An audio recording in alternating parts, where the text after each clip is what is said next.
देश न्यूज में आपका स्वागत है। मैं हूं आपके साथ धर्मिष्ठा और आप देख रहे हैं हमारा खास कार्यक्रम पर्दाफाश। पर्दाफाश में आज हम बात करेंगे हनी गर्ल के ट्रेप के बारे में।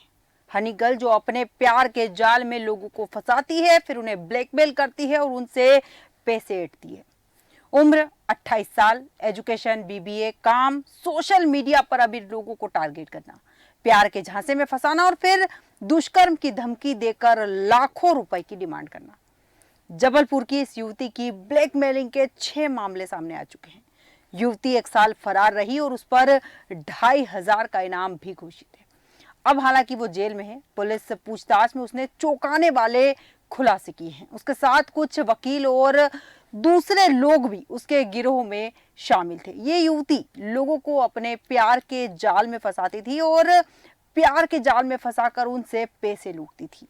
उसके साथ इस गिरोह में कई लोग जुड़े हुए थे और इस युवती के झांसे में फंसे मध्य प्रदेश, उत्तर प्रदेश और हरियाणा के युवक पुलिस और कोर्ट के चक्कर काट रहे हैं।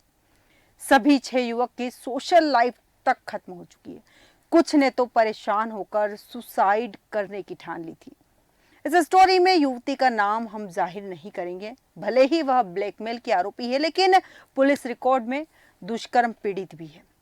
युवकों के नाम परिवर्तित है। वजह वे आरोपी युवती की ब्लैकमेलिंग के शिकार भी है। जबलपुर के द्वारका नगर में ये युवती ने 6 युवकों को एक जैसी स्क्रिप्ट से अपने जाल में फंसाया। इंस्टाग्राम, शादी.com से ये अमीर युवकों को टारगेट करती थी।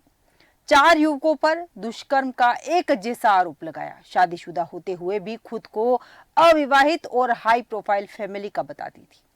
एक एफआईआर इस युवती ने हरियाणा के करनाल में 4 फरवरी को दर्ज कराई। युवती ने युवकों को कैसे फंसाया, उसका ब्लैकमेलिंग का तरीका क्या है, इस पर युवती के शिकार बने सभी 6 पीड़ितों से बात की गई और उनकी ही जुबानी हम आपको बताएंगे कि किस तरह से इस युवती ने उन्हें ब्लैकमेल किया। युवती की वह 21 वर्ष थी और वह बीबीए फाइनल में थी। वो मेरे पास कंप्यूटर सीखने आती थी। 2 मार्च 2016 को उसने जबलपुर के घमापुर थाने में युवक के खिलाफ दुष्कर्म का प्रकरण दर्ज करा दिया। युवक उसे 2013 से जानता था और वह काफी समय से युवक पर शादी का दबाव डाल रही थी। दुष्कर्म के केस में जेल युवक चला गया और जेल में संदेश भिजवाया कि शादी कर लो तो केस वापस ले लूंगी। मजबूरी में युवक तैयार हो गया। उसने कोर्ट में शपथ पत्र देकर शिकायत वापस ले ली। 2018 में शादी हो गई। शादी के बाद उसे लेकर युवक अपनी नानी के घर डिंडोरी चला गया। मुश्किल से वो उस युवक के साथ 2 महीने रही। 2019 में उसने डिंडोरी जिले के समनापुर थाने में युवक के खिलाफ मारपीट, दहेज उत्पीड़न और दुष्कर्म का केस दर्ज कराया। दूसरी एफआईआर जबलपुर के घमापुर थाने में मारपीट की दर्ज कराई। दुष्कर्म के दोनों केस कोर्ट खारिज कर चुका है। घमापुर में दर्ज मारपीट का केस न्यायालय में अभी लंबित है। इससे युवक की जिंदगी बर्बाद हो गई। जनवरी 2021 में इंस्टाग्राम के जरिए दोस्ती हुई। उसने खुद के बारे में बताया था कि वह पेटीएम में जॉब करती है। बिजनेस के सिलसिले में मुलाकात की। उसके बाद कार में युवक के साथ घूमने गई। लौटते समय बोली कि जानते हो, कोई लड़का और लड़की एक साथ 10 मिनट रह ले तो दुष्कर्म का प्रकरण बन सकता है। अचानक दुष्कर्म का जिक्र करने पर युवक चौंक गया। उसने बात पलट दी। इसके बाद फोन पर बातें होने लगी। वह युवक को बार बार मिलने बुलाती और मना करने पर एक दिन घर वालों को फोन कर बता दिया। इसके बाद शादी के नाम पर ब्लैकमेल करने लगी। कुछ लोगों से संदेश भिजवाया कि 25 लाख रुपए देकर समझौता कर लो, नहीं तो रेप केस में फंसा दूंगी। रुपए देने से मना करने पर आखिर में उसने 11 फरवरी 2021 को तिलवारा थाने में युवक के खिलाफ दुष्कर्म, मारपीट और फोटो वायरल करने का केस दर्ज कर दिया। कोविड का दौर था और कोर्ट बंद थी। युवक 5 महीने जेल में रहा। जेल से छूटने पर उसके बारे में पता चला कि वो पहले से शादीशुदा है। पति को भी दुष्कर्म के केस में फंसा चुकी है और इससे पहले भी कई और युवकों से इसी तरह की ठगी कर चुकी है, पर वे लोक लाज के चलते सामने नहीं आए। यहाँ तक कि मेडिकल जांच में दुष्कर्म की पुष्टि भी नहीं हुई। चार्जशीट में इसका उल्लेख है। अभी युवक का केस जिला कोर्ट में लंबित है और बयान चल रहे हैं। इंस्टाग्राम के माध्यम से दोस्ती शुरू हुई। पहली बार 4 अप्रैल 2021 को उसने फोन कर युवक को बर्थडे विश किया। उसने खुद को हाई प्रोफाइल फैमिली से बताया और कहा कि उसके पापा का जबलपुर में बड़ा बिजनेस है। वह फोन पर अक्सर मीठी बातें करने लगी और इस दौरान उसने अलग अलग बहाने बनाकर कभी पापा की बीमारी तो कभी कोई दूसरी मुसीबत बताकर युवक से 10 से 20 हजार लेकर 2 लाख रुपए तक ऐंठ लिए। युवक ने पैसे वापस मांगे तो बोली कि कानपुर आकर लौटा दूंगी। 1 अक्टूबर 2021 को वह मनीष मेघवानी नाम के शख्स के साथ कानपुर के एक होटल में मिली। पैसे मांगने पर उल्टे वह 40 लाख रुपए मांगने लगी। धमकी दी कि पैसे नहीं दिए तो दुष्कर्म के केस में फंसा दूंगी। कंपनी में पहुंचकर पिता से भी विवाद किया और उन्हें भी धमकाया। वहां से लौटकर जबलपुर के महिला थाने में 7 अक्टूबर 2021 को युवक के खिलाफ दुष्कर्म और पिता के खिलाफ फोन पर धमकी देना और आपत्तिजनक फोटो वायरल करने का मामला दर्ज कराया। अर्पित ने कानपुर कोर्ट में सानिया और मनीष मेघवानी के खिलाफ ब्लैकमेलिंग का परिवाद लगाया जो लंबित है। 6 मार्च 2022 को युवक रेस्टोरेंट गया। वहां सानिया 4-5 लड़कों के साथ बैठी थी और युवक को देखकर इशारे करने लगी। थोड़ी देर बाद युवक के पास आकर बोली कि वह मुझे जानती है, हम इंस्टाग्राम पर दोस्त हैं। बताया कि आपकी बेकरी शॉप है। खुद के बारे में बताया कि वह इवेंट मैनेजर है। युवक का नंबर लिया। 7 मार्च को उसका कॉल आया। बांधवगढ़ में होली पार्टी है। उसने युवक को इनवाइट किया। 17 को युवक उसके साथ ही बांधवगढ़ गया और वहां 2 दिन तक होली की पार्टी चली। 19 को लौटते समय रास्ते में युवती बोली कि लड़का लड़की 10 मिनट साथ रह ले तो दुष्कर्म में फंस सकते हैं। युवक घबरा गया। परेशानी भापते हुए युवती बोली कि मैं तो ज्ञान दे रही हूँ। उस दौरान उसने हनी ट्रैप और ब्लैकमेलिंग से जुड़े कुछ वीडियो भी दिखाए। इसके बाद में जबलपुर आ गए। 2 घंटे बाद उसने फोन कर बताया, साथ में उसकी सहेली भी थी। वहां उसने 15 लाख रुपए मांगे। पैसे नहीं देने पर दुष्कर्म के केस में फंसाने की धमकी दी। युवक के पास 1,80,000 रुपए थे जो कि युवक ने युवती को दे दिए, पर वह 15 लाख पर अड़ गई। युवक ने दुकान और कारखाने में आकर धमकी देने लगी और बोली कि अभी पैसे नहीं दिए तो दुष्कर्म का प्रकरण दर्ज कराने के बाद समझौते में 30 लाख दूंगी। मुझे लगा कि सुसाइड कर लूं। 20 मार्च को पिता को बताया कि 21 मार्च को पिता ने ओमती थाने में आवेदन दिया। इसके बावजूद 23 मार्च को उसने गोरखपुर थाने में युवक के खिलाफ दुष्कर्म का केस दर्ज करा दिया। उसके बाद दुकान पर आकर मां पिता से भी झगड़ती रही। तब तक एसपी जबलपुर के संज्ञान में भी ये प्रकरण आ चुका था। उन्होंने केस महिला थाने को ट्रांसफर कर दिया। युवक की गिरफ्तारी तो नहीं हुई लेकिन सोशल लाइफ खत्म हो गई। 1 साल बाद भी अभी इस प्रकरण से निजात उसे नहीं मिल पाई है। इस प्रकरण में खात्मा खारिजी के लिए एसपी जबलपुर सिद्धार्थ बहुगुणा ने एक एसआईटी बनाई।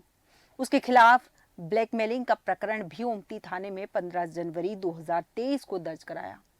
उससे युवक की पहचान शादी.com के माध्यम से जून 2022 में हुई। खुद को अनमेरिड बताया था। यह भी बताया था कि पिता की तुलाराम चौक पर हार्डवेयर की दुकान है। 6 से 12 जून के बीच दोनों 2 बार इंदौर और 1 बार उज्जैन गए। एक दूसरे को पसंद करने लगे थे और उन दोनों की फैमिली भी पंजाबी है, जबकि वह दूसरे समाज से है। इसके बावजूद युवक उसे 12 जून को लेकर घर गया। पापा से बोला कि हम शादी करना चाहते हैं। उसने कहा मेरे घर वाले भी शादी के लिए तैयार हैं। अगले दिन उसने फोन कर बताया युवक को कि पापा की अपने पापा से बात कराई और 15 जून को दरबार रेस्टोरेंट में दोनों के परिवार वाले मिले। शादी की बात तय हुई। उसके घर वालों ने बताया कि सब कुछ बाहर ही करना होगा। इंटरकास्ट मैरिज के चलते समाज के लोग आपत्ति करेंगे। वे शादी की जल्दी में थे। आखिर में तय हुआ कि पहले रोका कर लिया जाए, बाद में शादी करेंगे। 26 जून को होटल नर्मदा जंक्शन में रोका कार्यक्रम हुआ। इसमें दोनों के परिवार वाले और करीबी लोग शामिल हुए। रोका कार्यक्रम की तस्वीर जब रिश्तेदारों और दोस्तों के ग्रुप में शेयर की गई तो उसका असल चेहरा सामने आ गया। शादी से मना करने पर वह और उसके घर वाले दुष्कर्म और दहेज की मांग के प्रकरण में फंसाने की धमकी देने लगे। युवक और युवक के घर वाले घबरा गए और एसपी सिद्धार्थ बहुगुणा से मिले। इसकी शिकायत दी उसकी और उसके बाद सभी थानों को निर्देश दिए गए कि इस प्रकरण में एफआईआर दर्ज नहीं करेगा। शिकायत महिला थाने को भेजेगा। उसने भेड़ाघाट सहित कई जगह एफआईआर दर्ज कराने की कोशिश भी की। अब उसे सबक सिखाने के लिए कोर्ट में केस दायर किया। कोर्ट ने प्रकरण को संज्ञान में लेते हुए ट्रायल शुरू कर दिया है। उससे जान पहचान दिसंबर 2022 में शादी.com के माध्यम से हुई थी। करनाल में युवक की गिफ्ट वो गैलरी की दुकान है। उसने अपनी शादी की बात छुपाई थी घर में, और उसकी मां रहती थी, और 1 महीने तक वह झूठ बोलकर युवक के घर रुकी रही। उसके जबलपुर घर में विवाद चल रहा है। 1 महीने तक वह घर में रुकी रही, लेकिन परिवार में विवाद करा दिया। युवक के परिवार के लोगों से झगड़ा हो गया। 1 महीने बाद वह जबलपुर जाने का बोलकर निकल गई। फोन पर वह लगातार संपर्क में थी, और कुछ महीने बाद उसने कॉल कर बताया कि उसके परिवार का डिस्प्यूट बढ़ गया है। उसने रहने के लिए जगह उपलब्ध कराने में मदद मांगी। इसके बाद उसे कुरुक्षेत्र में ले गया। वहां उसके साथ 3-4 महीने रखा, और कुरुक्षेत्र में उससे लड़ाई झगड़े होने लगे। वह युवक को लगातार ब्लैकमेल करती कि मेरी बात नहीं सुनी तो उसके घर में बता देगी। उसकी प्रताड़ना के चलते परिवार के कार्यक्रम में भी नहीं जा पाता था। फिर कुरुक्षेत्र से करनाल आ गई। कुछ भी कहता तो सीधे थाने शिकायत करने पहुंच जाती, और आरोप लगाती थी कि मैं उसके साथ मारपीट करता हूं। यहाँ तक कि युवक ने अपनी सिस्टर के घर भी नहीं जा पाता था, और अपने दोस्तों से भी कट गया। उसने टॉर्चर कर युवक का फोन और व्हाट्सएप नंबर तक ले लिया। तब तक युवक उसके बारे में सब कुछ जान चुका था। वह शादी का दबाव डाल रही थी, और युवक मना कर रहा था। वह दुष्कर्म केस में फंसाने की धमकी देने लगी, यहाँ तक कि युवक की गिफ्ट गैलरी की दुकान में आकर तोड़फोड़ और हंगामा भी किया। युवक ने कई बार उसकी मां और पिता से भी कहा कि इसे ले जाओ, लेकिन उनकी ओर भी कोई प्रतिक्रिया नहीं आती थी। युवक इस डर से चुप रहा कि उसके घर वालों को इसका पता न चले।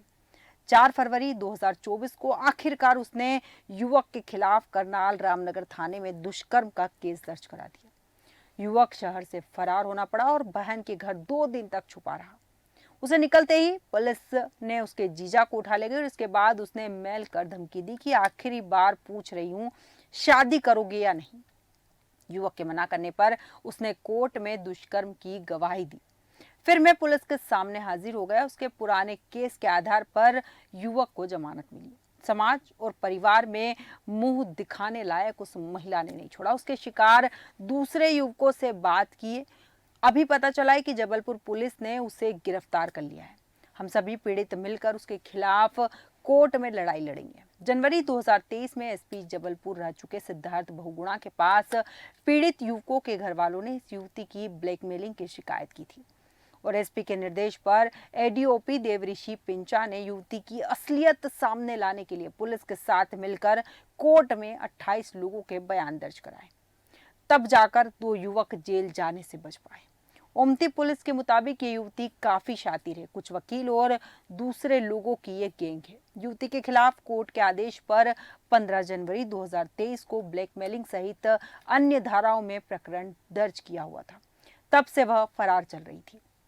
उसकी गिरफ्तारी पर 2500 का इनाम घोषित था। एक सूचना पर 19 जनवरी को रामपुर स्थित एक मकान से उसे गिरफ्तार किया गया। पूछताछ के बाद 20 जनवरी को उसे कोर्ट में पेश किया गया, जहां उसे जेल भेज दिया गया।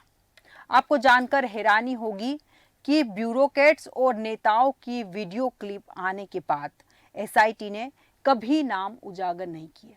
तब एसआईटी ने स्वीकार किया था कि आईपीएस, आईएएस के अलावा इसमें बीजेपी कांग्रेस के नेताओं के भी आरोपी महिलाओं से संबंध थे, और ये मामला इस तरह से सामने आया। हालांकि इस मामले को दबाने की कोशिश की गई, क्योंकि इसमें कई नामचीन और बड़े लोगों के नाम शामिल थे, लेकिन जिस तरह से ये मामला मीडिया में उछला, उसके बाद सभी परतें धीरे धीरे कर खुलने लगी। हमारे आज के खास कार्यक्रम में इतना ही। बने रहिए देश न्यूज़ के साथ।